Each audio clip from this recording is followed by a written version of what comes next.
유진 선생님의 역사 비법으로 역사 개념 바로잡기. 학습 시간은 줄이고 성과는 높입니다. 망포동 최대 규모 종합학원 더에듀 프리미엄의 역사 단독 전임 강사 유진 선생님을 소개합니다. 학부모님들 고민 많으시죠?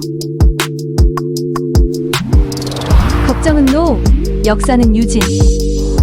어려운 내신 이젠 놓치지 마세요.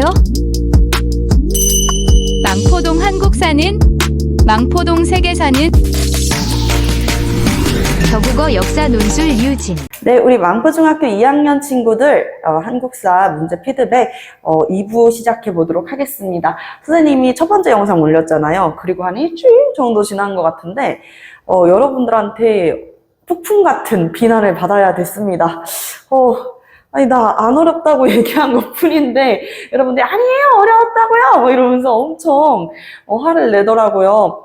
학생들한테는 정말 미안하지만 학교 선생님께서 문제 이상하게 출제하신 거 아니고요. 선생님께서 문제 출제 정말 잘해주신 것 같아요. 이 시험이라는 것의 본질이 점수가 잘 나오게끔 문제를 출제하는 게 아니라 역사라는 과목을 그냥 개념서만 보고 대충 10분 보고 100점 맞을 수 있는 시험을 내주는 게 시험 문제를 잘 내는 게 아니에요, 여러분. 역사라는 과목을 왜 배우냐? 우리 첫 시간 때부터 배우잖아요.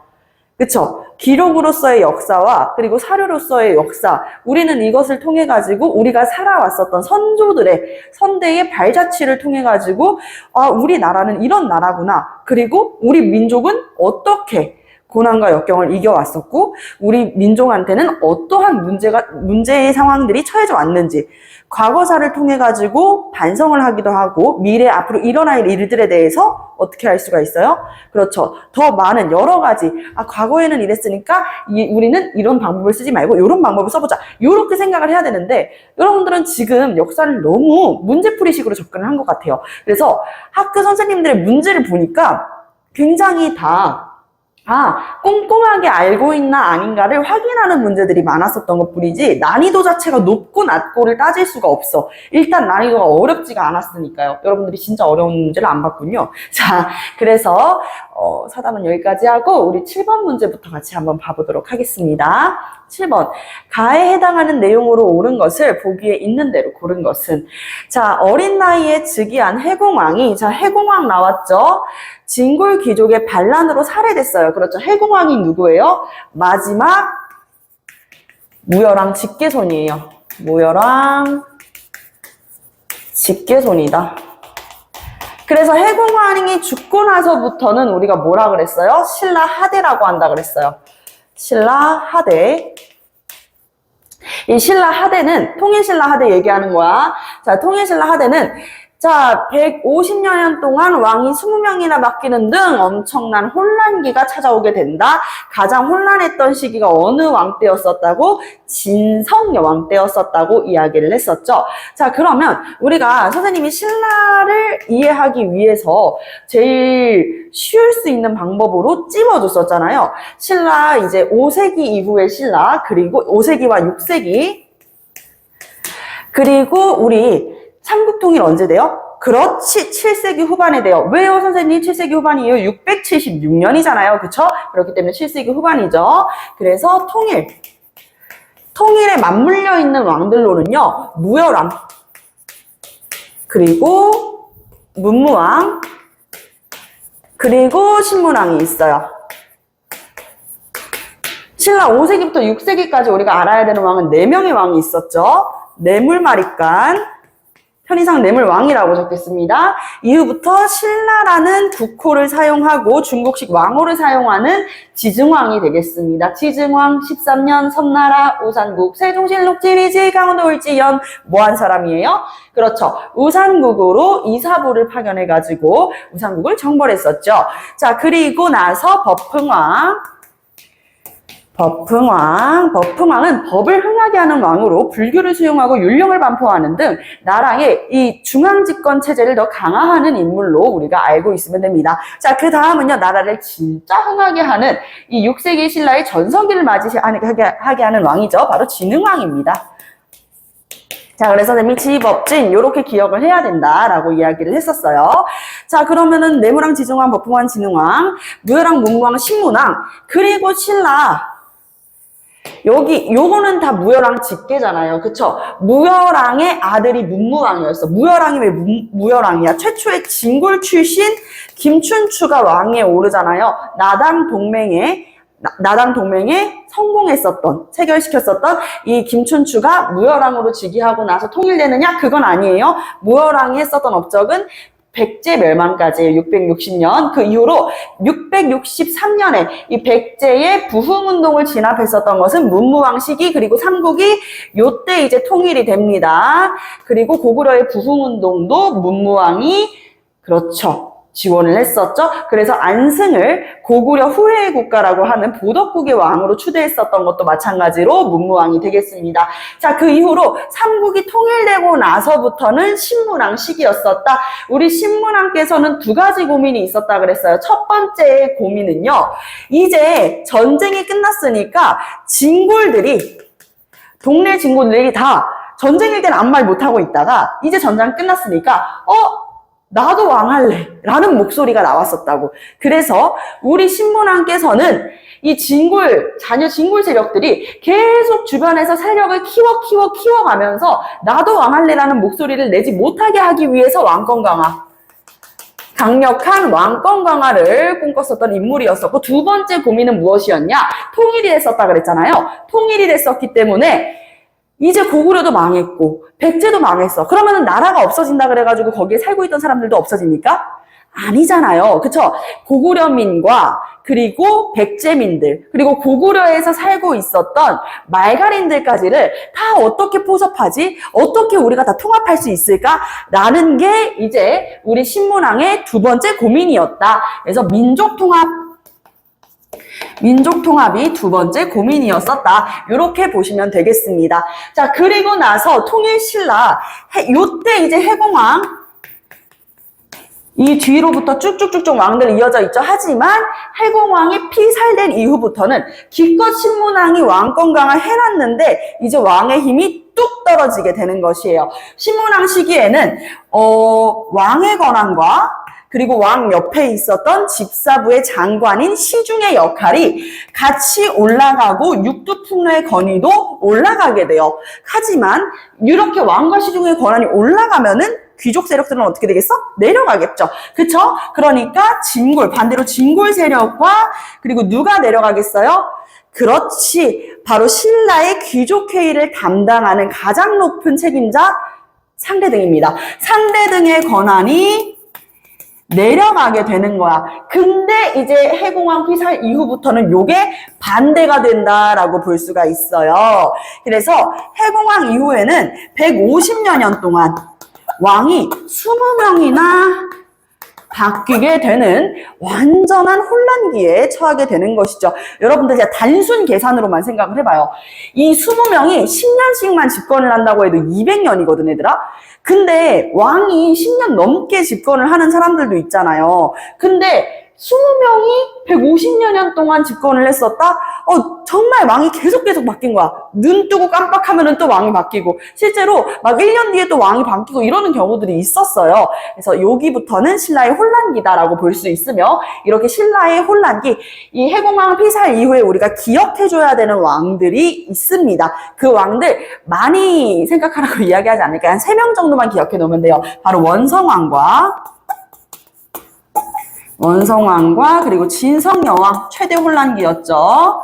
그리고 누가 있었다? 신라의 마지막 왕. 그렇죠. 경순왕이 되겠습니다. 경순왕.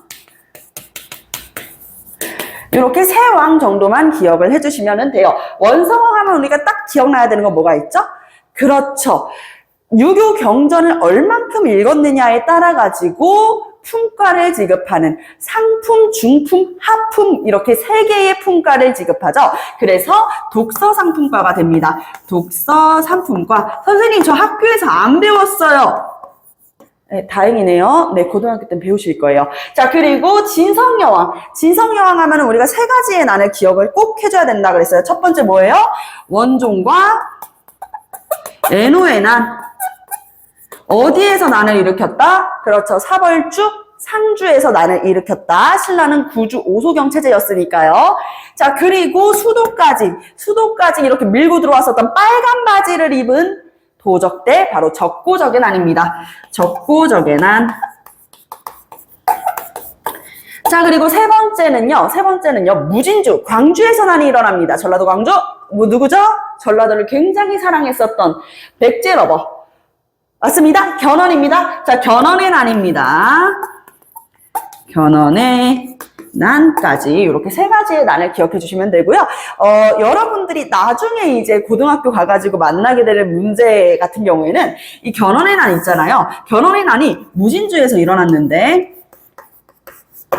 완산주에서 일어났다. 이런 식으로 지역이 바뀔 수도 있어요. 이런 거 잘 기억을 해야 돼요. 난이 일어났던 건 광주 무진주였었고, 이 견훤이 이제 자기 세력을 가지고 나라를 세운 거, 후백제를 세웠던 곳은 완산주, 전주가 되는 것이에요. 아시겠지요? 지금 다 머릿속에 안 들어오는 친구들이 있는 것 같아요. 이 문제 하나 가지고 선생님 너무 많이 떠든다고 생각하고 있죠? 이게 머릿속에 있어야지 이 문제를 풀 수가 있는 거야, 얘들아. 자, 경순왕은 신라의 마지막 왕이죠. 경의 왕이 견훤에 의해 가지고 결국에는 피살당하고 나서부터 이 경순왕은 후백제가 너무 싫어요. 그래서 이제 누구한테 항복을 하게 된다? 그렇지, 고려에 항복을 하게 된다. 고려 왕건에 항복을 하게 되는데, 경순왕이 왜 나라를 그냥 잘 이끌어가면 되지 왜 항복을 했냐? 이미 지방의 호족 세력들이 커질 대로 커졌기 때문이야. 그 이야기도 이따가 다른 문제에서 선생님이 다뤄보도록 할게요.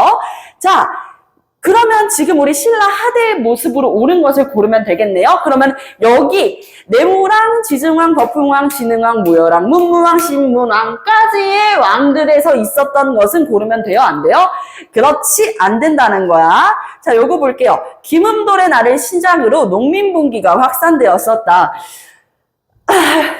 농민분기가 확산되었었다. 일단 여기에서 우리가 하죠. 김음돌은 난을 일으켰어요. 일으키지는 못했어요. 그쵸? 이 김음돌이라는 인물 누구였습니까? 바로 신문왕의 장인어른이었어요. 장인어른. 신문왕은 자신의 장인어른을 이렇게 사람들 앞에서 보여주면서 죽이면서까지 뭘 보여주고 싶었던 거야? 강력한 왕권 강화. 즉, 아무리 가족 같은 진골이라도 같은 진골 세력이라도 왕권에 도전하는 것은 내 가만두지 않겠다를 본보기로 보여준 거라고 할 수 있죠. 이 김음돌은요, 김유신 장군 있죠? 김유신 장군이랑 김인문 장군을 도와가지고 고구려 정복했을 때 668년 평양선 전투에서 고구려 정복에 큰 공을 세워가지고 나중에는 그 우리 육두품 그 표 나오잖아요. 그쵸? 그 관등에서 3등이 그 잡찬이었어요. 잡찬까지 오르는 인물입니다. 그 정도로 김음돌이 엄청나게 이 신라 안에서 입지를 다지게 됐어서 잡찬이면 얼마나 높은데, 그쵸? 근데 결국에는 이제 모반을 꾀했다는 이유로 죽임을 당하게 되죠. 누구한테? 신문왕한테. 아, 그러면은 이 시기는요, 그렇죠? 통일신라. 이제 막 통일신라가 됐었던 통일신라의 전기, 신라 전체의 역사, 신라 500년의 역사, 신라는 이제 1000년의 역사죠. 신라 1000년의 역사로 봤을 때는 신라 중기에 해당한다. 그렇기 때문에 이것은 X가 된다라고 볼 수가 있겠습니다. 자, 그리고 니은 볼게요. 김헌창은 선생님이 이거 어제 영상에서 이야기를 했는데 영농종 친구들한테 한 3번 강조했었고 수업 시간에도 내가 몇 번이고 강조를 했어요. 무슨 얘기야? 김헌창이랑 김음돌 같이 나와가지고 우리를 헷갈리게 할 가능성이 너무 높다고. 그래서 이 두 인물이 어떤 인물인지에 대해서 선생님이 계속 이야기를 했어. 근데 여러분들이 기억한 건 뭐야, 결국에는? 김음돌은 장인, 김헌창은 자살했다. 요 정도밖에 기억 못 하셨을 텐데, 아닌가요? 아니었다면 다행이고요. 자, 이 김헌창 언제 때 인물이었었죠? 김헌창은요, 태종 무열왕의 직계는 아니었지만 후손이었어요. 후손이었고 아버지가 누구였냐면 김주원이었어. 아, 이제부터 기억이 나죠? 아버지가 김주원이었었단 말이야. 그래서 이 김주원이 왕이 됩니까? 못 된다고 했었죠. 자기 아버지가 왕위에 오르지 못하자 결국에는 이 김원창이 난을 일으켰다. 요 정도만 이제 선생님들이 설명해주는 경우가 있을 텐데 실제로 김원창은요 관직을 굉장히 높게까지 이르는 사람이야. 이 사람은 한때는 시중의 역할까지도 했었던 인물입니다. 시중까지 올랐었던 인물인데 점점 낮아져요. 막 충주도독 뭐 이런 식으로 계속 내려온단 말이야. 그러다가 웅천주까지 내려와. 웅천도독까지 내려왔어요. 웅천도독. 그래서 웅천주 도독이었었다. 그래서 웅천주 공주에서 난을 일으켰다라고 설명을 드렸었습니다. 기억나실까요? 네. 그리고 이 김원창은 여기가 선생님 감동 포인트 아니겠니, 얘들아? 감동 포인트. 요거 몰랐던 친구들이 너무 많았다고 하더라고요. 요걸 알고 계셔야 돼요. 김원창이 그냥 나는 일으키면서 우리 아버지 왕시켜줘! 라고 얘기만 한 게 아니에요. 자기 스스로 이제 국호를 장안이라고 하고 연호는 이제 경운이라 그래가지고 경이로운 그런 느낌을 주는 경이로운 그런 조짐이 있는 구름 운자예요. 그래서 구름을 뜻하는 연호를, 독자적인 연호를 사용하려고 했습니다. 이렇게 독자적인 연호를 사용하려고 했던 이유는 뭐예요? 신라 왕조를 어떻게 하는 거야? 부정하는 거예요. 신라 왕조를 부정하고 새로운 국가를 지향했었던 게 김원창이었었다. 아시겠죠? 하지만 끝내 이제 광군에 의해 가지고 정말 계속 이제 더 이상 뒤로 갈 수 없을 정도로 포위가 됐을 때 그때 이제 김원창은 결국에는 먼저 자살을 선택하게 되는 인물입니다. 자살만 기억하지 마시라고요. 자, 그리고 디귿 지방 유력자들이 독자적인 세력을 키워가지고 호족으로 성장했었다. 요거 얘기했었죠. 예시를 들어볼까요? 어느 사람들이 호족인가요, 선생님? 견훤도 호족이고요. 궁예도 호족이고요.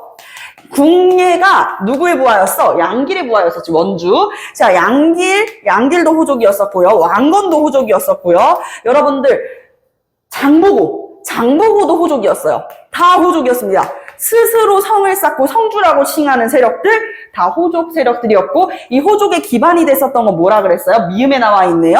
선종과 풍수지리. 자, 요거, 선생님이 원내고세 때도 이 문제를 많이 냈었는데, 이 선종을 은근히 경종으로 바꿔가지고 문제를 냈는데, 그 정도 난이도까지의 문제는 안 나왔네요. 그죠? 선종은 뭐야? 자기 스스로 일종의 면백사상이라 그랬어요. 면백사상. 이거 면백사상이라고 이야기할 때 많은 중학교 2학년 친구들이 다 어떻게 했어요? 벽 쳐다보고 있었잖아요. 하얀 색깔 면. 벽을 쳐다보면서 뚫어져라 쳐다보면은 집중하면은 깨달음을 얻을 수 있다. 밥을 하나 먹더라도 그 밥을 하나하나에 집중하면 뭐 할 수 있다 그랬어요? 그렇지. 깨달음을 얻을 수 있다. 해탈의 경지에 이를 수 있다. 그게 선종이에요. 쉽잖아. 경전 중심이 경종이고 선종은 개인 스스로의 깨달음을 중심으로 하는 거예요. 그러니까 훨씬 더 전파가 많이 됐겠죠? 거기에다가 풍수지리 사상까지. 풍수지리는 뭐겠어? 다 스스로 연구가 있는 지역에 성을 쌓고 성주가 되고 스스로를 장군이라고 칭했었다 그랬잖아요. 그러면 다들 뭐라고 얘기했어? 야, 신라의 수도인 경주보다 말이야, 내가 있는 이곳이 말이야, 여기가 진짜 풍수지리적으로 우수하다고. 딱 봐봐, 배산 인수 아주 그냥 절경이 아주 따로 없지, 여기가 진짜야 라고 이야기하면서 그들의 세력을 뒷받침해주는 근거가 됐었다. 그렇기 때문에 호족의 지지를 받은 것 맞죠? 그리고 새로운 사회의 정신적인 기반이 된 것도 맞습니다. 그래서 요거 두 가지는 어떻게 할 수 있어요? 같이 동그라미 할 수도 있고, 마찬가지로 김원창의 난도 동그라미를 걸 수가 있는 것이요. 마지막 미을 하나 남아 있습니다. 자, 육두품 세력들이 골품제를 비판하며 에서 틀린 친구가 있다 그래가지고 선생님이 막 속이 막 타더라고. 야, 여기 지금 리을이 3개나 들어가 있는데 한 번만 더 생각을 해보지 그랬니?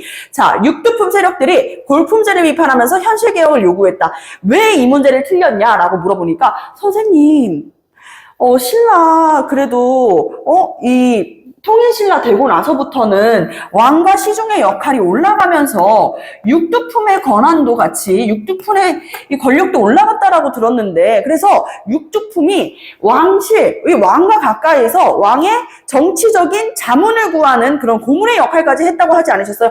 맞아, 그때는 그랬지.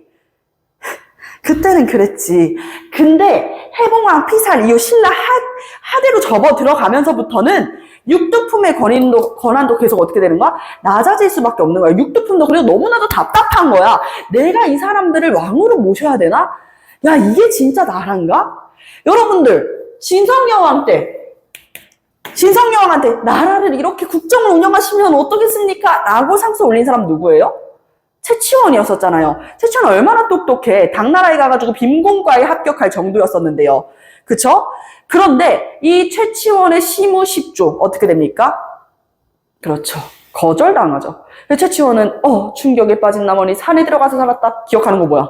최치원은 산에 들어가서 살았다. 이것만 기억하면 어떡하냐고 얘들아. 그쵸?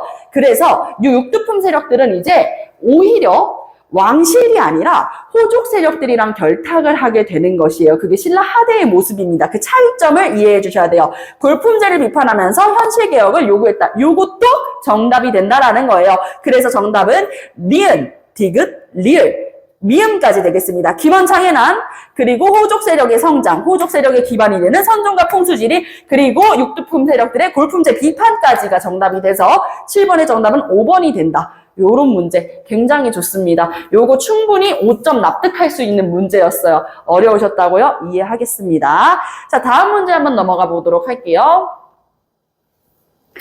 자, 8번. 8번.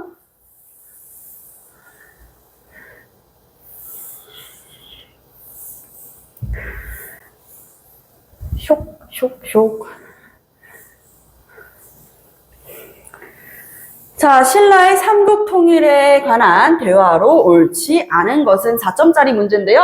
한번 볼게요. 백제의 부흥군은 왜 도움으로 백강전투에서 이거 어디에서 봤어 얘들아? 그렇지. 우리 원내고사 때 봤잖아요. 아니라고요? 아까 첫 번째 영상 보고 오세요. 여기? 몰라. 여기? 들어가가지고 첫 번째 영상 보고 오세요. 자, 백제의 부흥군은요.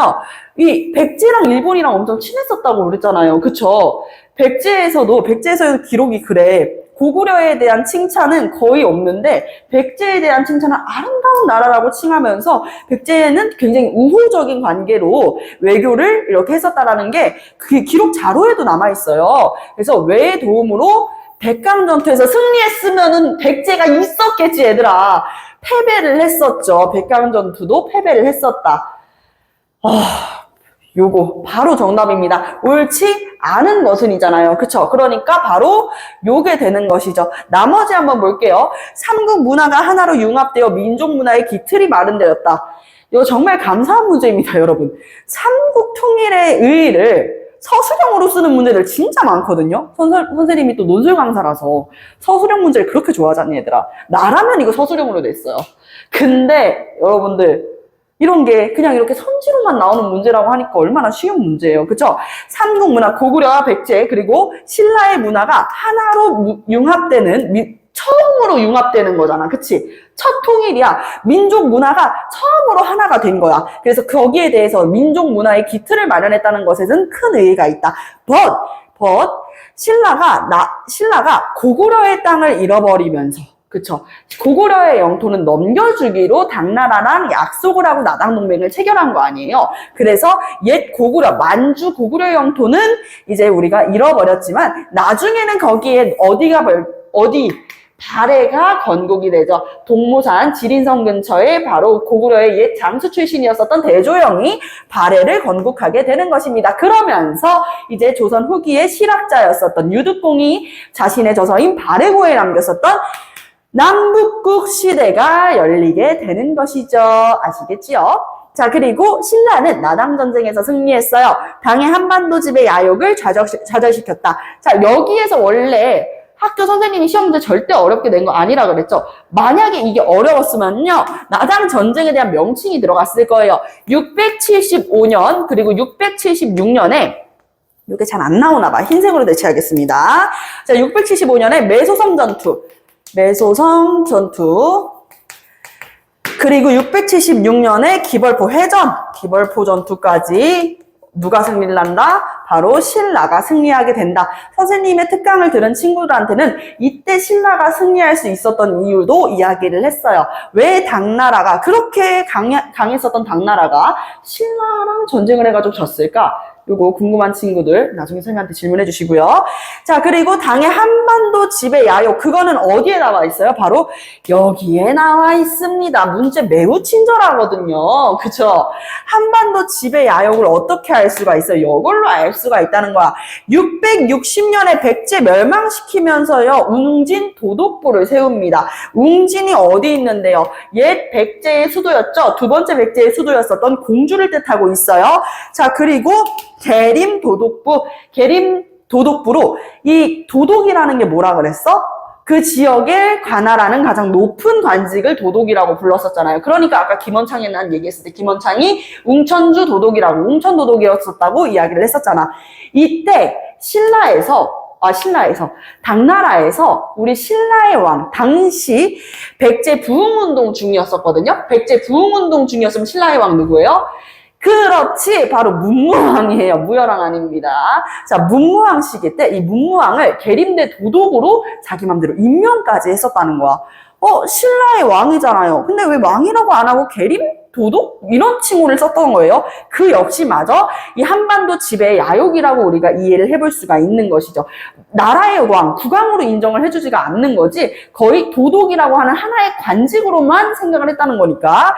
자, 그렇게 663년에는 백제 부흥운동이 일어났던 시기에 계림대 도독부를 설치하고, 그리고 우리 신라의 왕이었었던 문무왕을 계림대 도독으로 임명을 시키는, 이해할 수 없는 행동까지. 자, 그리고 안동도호부예요. 안동도호부는 668년, 이 시기 언제입니까? 바로 고구려 멸망입니다. 고구려 멸망까지 하고 도호부를 설치했다. 자, 도독은 선생님이 설명을 했고, 도호부는 선생님 이름이 한 글자가 다른데요? 무슨 뜻이에요? 여기까지 평정했노라라는 뜻이라고 말씀드렸습니다. 그러면 이것만 봐도, 당나라가 처음에 신라랑 이야기했었던 옛 고구려의 영토에 만족하는 게 아니라 한반도 전역을 다 차지하려고 했었던 거구나라는 것을 우리가 알 수가 있는 것이죠. 하지만 신라가 이를 매소성 전투와 기벌포 전투로 나와 있지만 670년부터 꾸준하게 이 당나라와 이제 계속 전투를 한 끝에 큼지막한 전투는 매소성 전투와 기벌포 전투로 이제 두 전투에서 승리를 함으로 인해 가지고 676년 삼국이 통일된다라고 말씀을 드렸습니다. 자, 그러면 아닌 것 바로 1번 이렇게 이해를 해볼 수가 있겠죠? 다음 문제 한번 또 넘어가 볼게요.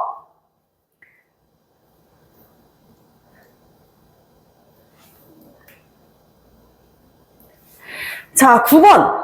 9번 틀린 친구들 있어요. 9번 틀린 친구들 있고, 대체 이 두 번째 장이 무슨 연유에서 이렇게 다 틀렸는지 모르겠는데 쭈르륵 다들 틀린 것 같아요. 그래서 9번도 같이 한번 봐보도록 하겠습니다.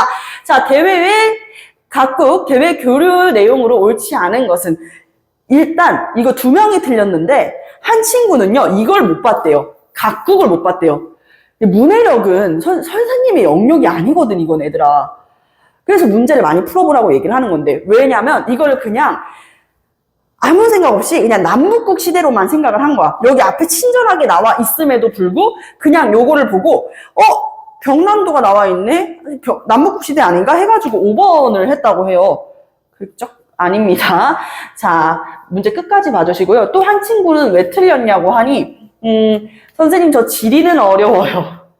누군지 찔리죠? 자, 지리는 어려워요 라고 얘기했던 친구인데, 선생님이 같이 한번 얘들아, 틀리는 건 부끄러운 게 아니야. 지금 틀릴 수 있어. 하지만 이렇게 선생님도 시간을 내가지고 여러분들 특강 다 끝났는데 피드백하는 이유가 뭐겠어요? 어차피 고등학교 가서도 또 나온다고. 고등학교 1학년 끝나면 이제 끝이야? 아니라고. 수능 때 또 만난다고. 그렇기 때문에 우리의 역사잖아. 우리 한국사잖아요. 그쵸? 여러분들 시험 끝나고 노는 시간 딱 30분이 지난 것 같은데? 28분이네요. 자, 조금만 시간을 투자하면은 여러분들 앞으로는 살면서 이런 문제 안 틀릴 수 있다라는 거예요. 선생님도 도와주잖아요. 힘내봅시다.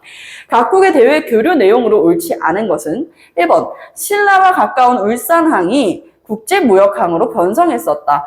자, 여러분들 울산항 어디 있는 줄 알아요? 경주에 가까이 있는 곳이거든요. 이 울산항은요, 여러분들 우리나라 국내에서 오늘날 부산항 다음으로 부산항에 이어서 두 번째로 큰 항만입니다. 두 번째로 큰 항만이다.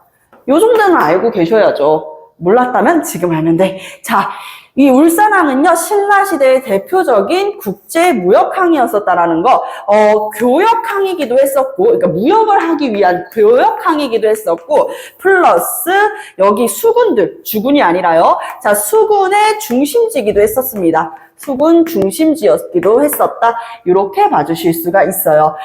그러면 요거는 맞는 내용이네요. 맞는 내용. 자, 두 번째. 당과 활발한 교류로 산둥반도와 창장강 일대에 청해진이 생겨남. 진짜 실화인가요, 여러분? 여러분, 이게 진짜 실화야? 선생님 눈물 날 것 같아. 당과 활발한 교류로 당나라랑 신라가 활발하게 교류를 했던 것은 사실이에요? 사실이 아니에요? 사실이에요. 우리가 발해사만 공부를 했었어도 충분히 알 수 있었던 사실이에요. 무왕 시기에 당나라는 신라랑 그리고 흑수 말괄과 함께 뭘 했다 그랬어? 동맹을 맺었었다 그랬지. 그래서 발해도 이를 견제하기 위함으로 일본과 그리고 돌궐, 튀르크, 돌궐과도 같이 동맹을 맺었었다. 아, 근데 어디가 잘못됐냐면 여기거든요. 청해진이잖아요. 그쵸? 청해진 하면은 이 신라시대에도 통일신라 시기에 대표적이었던 교역항이자 그리고 해군 기지였어요. 해군 기지. 원래는 해군 기지로 설치했다고 선생님이 이야기를 했었죠. 해군 기지로 이제 설치를 했었다가 이제 여기에다가 무역까지도 하게 되는 곳이었었다. 이후에는 해군 기지로서의 역할을 잃고 나서부터는 무역항으로 많이 썼었다. 근데 어디에 설치가 됐다고? 신라의 대표적인이라고 얘기했는데 산둥반도? 창장강? 둘 다 어디에 있어요? 그렇죠. 중국에 있어요. 선생님, 저 산둥반도 배운 적 없는데요. 창장강 배운 적 없는데요. 거짓말이에요. 양심에 손을 얹고 생각을 해보세요. 거짓말이라고. 왜? 산둥반도 누가 공격했어요? 너무 많지만. 우리 남북국 시대 배웠을 때 산둥반도 누가 공격했어? 그래, 발해의 무왕, 대무해였었던 무왕이 장문유를 파견해가지고 산둥반도 공격했다. 이거 너무 많이 배웠었던 내용이잖아요. 그러면은 이게 당나라와의 대립관계를 설명하기 위해서 산둥반도를 이야기한 건데 설마 갑자기 신라가 나왔겠어요? 아니잖아. 산둥반도 아니고 창장강은요. 창장강은 선생님이 수나라, 당나라 얘기하면서 얼마나 많이 이야기를 했냐고 여기 파란 색깔이 있으니까 보여드립니다. 선생님이 항상 중국사는 여기 두 줄에서 다 나온다고 했었잖아요. 자, 요게 중국 문명이 형성됐었던 황허강과 그 밑에는 양쯔강이라고 불리는 창장강이 있었다고. 이 창장강 밑에를 뭐라 그래? 아파트값 비싼 우리나라에서 강남이라고 부르는 그곳이야. 왜 강남일까요? 강의 남쪽이니까. 강의 남쪽이니까. 알겠어. 화 안 낼게. 알겠어. 화 안 낼게. 자, 강남이니까 요 창장강 일대에 청해진이 생겨났을 리가 있겠냐고요. 아니죠. 그쵸? 아니죠. 그렇기 때문에 정답은 옳지 않은 것은 이니까 신라 2번이 됩니다. 선생님, 그러면 청해진은 대체 어디에 있는 건가요? 전라남도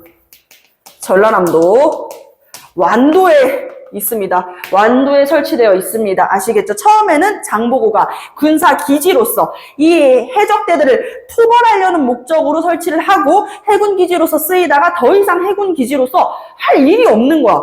그리고 나서부터는 이제 신라의 대표적인 무역항으로 사용을 했었다라고 볼 수가 있어요. 자, 그러면 3번. 신라를 견제하기 위해 일본과 일시같이 친선관계를 유지했다. 이것도 남북국 시대 배웠을 때 이야기를 했었죠. 선생님이 그 얘기 했을 거야. 무왕 때도 한번 이제 교서를 보냈었고, 그리고 문왕 때도 교서를 보냈었다고. 그 교서 안의 내용들은 다 뭐라고 했었어요? 고구려의 계승 정신을 분명히 했었다라고 이야기를 했었죠. 그렇다면은 요것도 동그라미. 자, 4번. 수도 상경성. 이 상경성이 당나라의 장안성. 장안이 어디야? 자, 1번, 2번, 3번 중에서 장안이 어딜까요? 어떻게 알아요? 알 수 있어. 맞아요. 여기에요. 장안의 화제가 되는, 들어보셨죠? 장안의 화제가 되는 꽃무늬 원피스입니다. 이런 말 들어봤잖아요. 그쵸? 그만큼이나 장안이라는 것은, 장안이라고 하는 지역은 수나라, 당나라의 대표적인 수도였잖아. 수나라 당나라의 수도였잖아. 그치? 그만큼이나 이제 동서무역을 할 때 중심지가 됐었던 곳이야. 그래서 이 동양에서 유행하는 것들은 다 장안에 몰려있다라고 볼 수도 있었다는 것이죠. 그 장안성을 모방해가지고 상경성을 만들고 그 상경성 안에 있는 주작대로까지 설명을 드렸어요. 당과 신라 거란, 일본과 연결된 도로를 통해 교류하여 국제도시가 되었었다. 자, 요것도 맞는 내용이기 때문에 동그라미 치도록 하겠습니다. 아시겠죠? 자, 그리고 고려 볼게요. 송, 여진, 일본과의 활발한 대외 교류로 병란도가 무역항으로 번성했었다. 자, 이 병란도의 위치는요, 많은 친구들이 깜짝 놀라던데, 요거는 이제 우리 잠원중 친구들한테 선생님이 강력하게 이야기를 했었거든요. 예성항, 하류에 위치해 있고 개경과 가까이 있습니다. 놀라셨죠? 많은 친구들이 남쪽에 있다고 생각을 하더라고. 예성항 하류, 우리 어디 쪽에 있냐면 황해도 연안과 그리고 경기 해주 방면에 이르는 길에 이 병란도 항이 지나가는 길로 이렇게 있게 됩니다. 그래서 사실은 송여진 일본뿐만이 아니라 동남아시아랑도 그리고 아라비아 상인들과도 교류를 해가지고 병란도를 통해서 병란도라는 국제무역항을 통해가지고 아라비아 상인들이 우리 고려를 뭐라고 불렀어?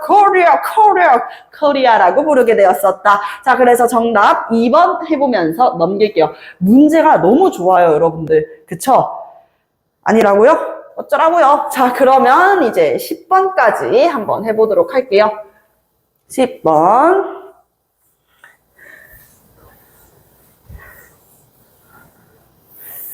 슉.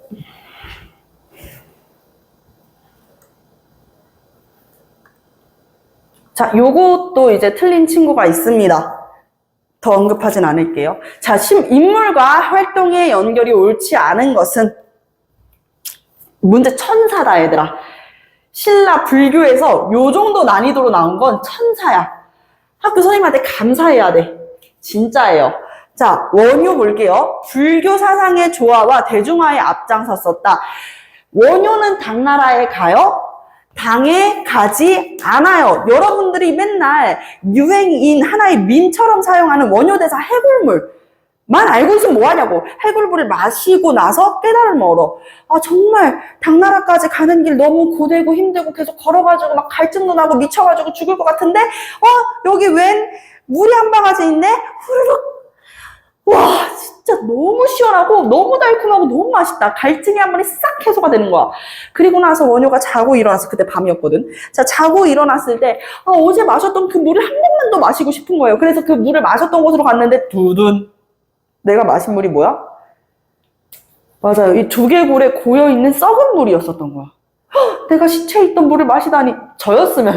저였다면요. 비위가 약한 편이라서 구역질 하다가 이제 탈진해가지고 못 갔을 수 있는데, 우리 원효께서는 우엑 하다가 못 간 게 아니라고. 거기서 깨달음을 얻은 거야. 역시. 국사는 다르죠? 자, 국사가 아니구나. 역시 원효대사는 다르죠? 자,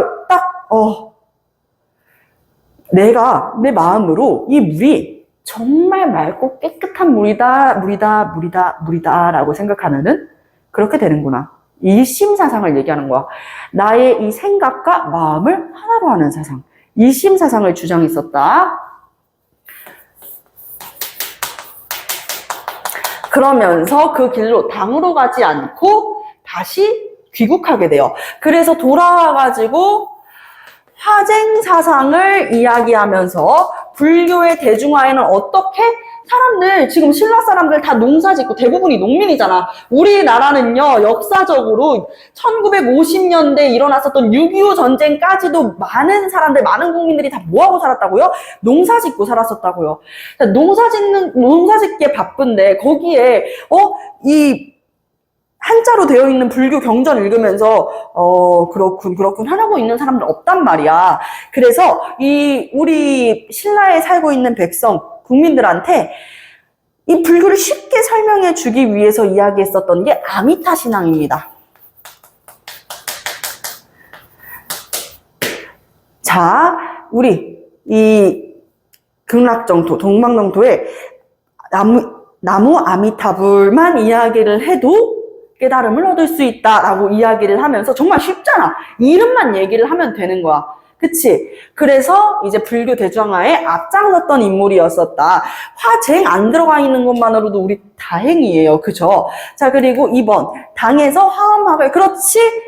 의상은 당나라에 갔다고요. 그쵸? 의상은 당나라에 갔습니다. 그리고 화엄학을 공부해가지고 여기에서 화엄학을 모르면 여러분들 고려 불교는 따로 다시 공부를 해야 돼. 알겠죠? 화엄학, 의상이 주장했던 건 무엇이냐면 이 원효는 의심사상이었지만 의상은 하나가 곧 전체고 전체가 곧 하나다. 라고 주장을 했었던 거야. 일촉즉과 다직이라고 해가지고 하나가 곧 전체고 전체가 곧 하나다 라고 주장을 하게 되면서 이제 부석사, 이제 돌이 떠있는 부석사를 이제 창건하기도 했었고 화엄사상을 주장하기도 했었고 또한 사람들한테 여러분들 나를 도와주기 위해서 사람을 도와주기 위해서 보살님께서 손이 1000개야. 천수보살까지도 이야기를 하죠. 바로 관음신앙입니다. 관음신앙. 바로 우리가 나무관세음보살 하면 뒤에 못 따라와요? 나무관세음보살. 나무관세음보살.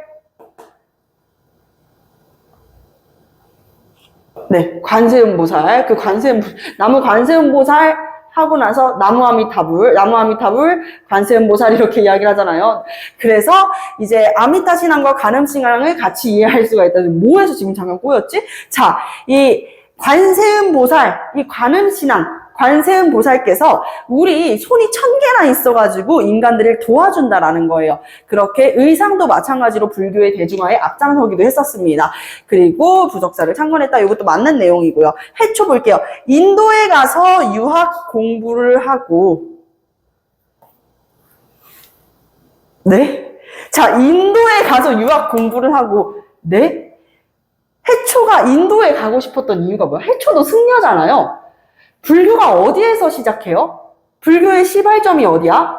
바로 인도잖아. 인도에 고다마 시타르타가 원래 인도에 있었던 종교였던 고대 종교였었던 브라만교의 카스트제를 비판하면서 나왔던 게 불교예요. 그 불교의 시작점을 가보고 싶다 해가지고 해초가 인도를 갔었던 거야. 유학이요? 거기에다 하나 더. 빈곤과요? 빈곤과요? 빈곤과 뭐야? 당나라의 이 빈곤과는 뭐라 그랬었죠? 외국인 관리 전형이라 그랬었지. 우리 수능에도 여러 가지 전형, 수능이 아니라 대입에도 여러 가지 전형이 있는 것처럼 요거 빈곤과도 마찬가지로 다른 나라 사람이 당나라의 관리가 될 수 있는 시험 전형이었었단 말이야. 근데 지금 이 빈곤과가 말이 돼요? 아니죠. 빈곤과에 합격했던 사람, 대표적인 사람 누가 있어요? 최치원이었었죠. 그렇기 때문에 X가 되는 것입니다. 아니에요. 선생님, 그럼 해초는 뭐 했어요? 해초의 대표적인 업적 뭐예요? 바로 왕오 천축국전이에요. 천축국전이 된다. 여기에서 왕이 무슨 뜻이야? 왕래한 거야. 인도를. 천축국이 인도를 뜻하죠. 인도를 뜻하면서 5개의 나라를 가게 되는 왕오천축국전. 우리 더국어 논술학원 독서실에도 왕오천축국전이 쉽게 설명되어 있는 초등학생 버전, 중학생 버전, 고등학생 버전이 다 있습니다. 한번 꼭 읽어보시고요. 자, 그리고 4번 설총입니다. 설총이 누구라 그랬었죠? 까먹었어. 자, 설총이 누구라 그랬었죠? 바로 신라의 유학자이자 원효대사와 요석공주의 아들입니다. 원효의 아들이다. 부자가 다 한 문제에서 나온 거예요. 이들을 이용해가지고 유교 경전을 우리말로 풀이했다. 자, 이두. 이두가 뭐예요? 이두는요, 한자에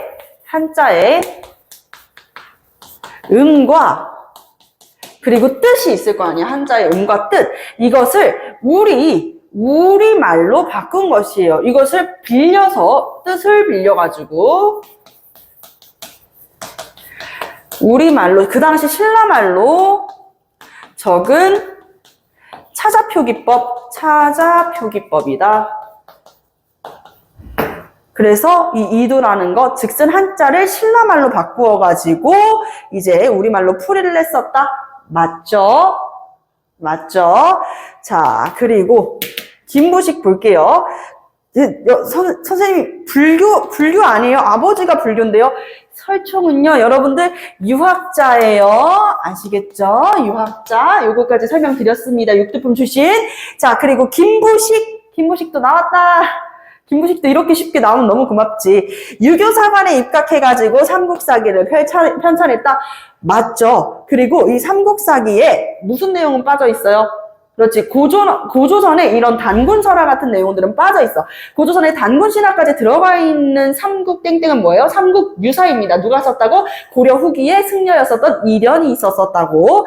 이련이 있었던 삼국 유사는 약간 역사서로서의 느낌은 조금 약할 수는 있어. 빈약할 수 있지만 이 김무식이 썼었던 삼국사기는 그럼 완벽하냐? 그것도 아니에요. 김무식이 쓴 삼국사기도 읽다 보면은 야, 이게 삼국의 내용이냐? 라고 싶을 정도로 너무 신라에 치중되어 있었다.